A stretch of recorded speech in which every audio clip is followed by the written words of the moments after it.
ნამდვილად ვერ გეტყვით, არ ვიცი რა იყო, რატო არ დააკავეს, ვინ დააკავეს, სიმართლე რომ გითხრათ, ხა ეს ჩვენი პრეროგატივა ნამდვილად არ არის საკანონმდებლო ორგანოსი, ვინ დააკავებს და ვის არ დააკავებენ, ხო? შესაბამისად მე ერთი რაც ვიცი, შემიძლია გითხრათ, რომ სამართალდამცავი ორგანოები მოქმედებენ კანონის ფარგლებში, რა კანონიც არის მიღებული. ეს ადამიანები ხო პრობლემას რაშია ვერ ხედავ, სიმართლე რომ გითხრათ, იმიტომ რომ ეს ადამიანები არიან გარეთ.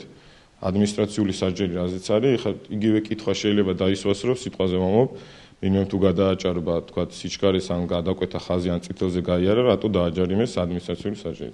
ჟურნალისტებთან დაკავშირებით ვერ გეტყვით, მათ არ ჩეტყობინება ქონიათ, თვითნებურად მოაწყვეს აქცია და ამიტომ პრობლემა არ არის. თუ შეატყობინებენ ჟურნალისტები, როგორც ფედერაციის, ჟურნალისტთა ფედერაციის სახელით და ვერ მიიღებენ თანხმობას და გააკეთებენ იგივეს, რაც განახორციელეს, ასეთ შემთხვევაში მათ მიმართაც განხორციელდება იგივე ღონისძიება, რაც იქნა განხორციელებული.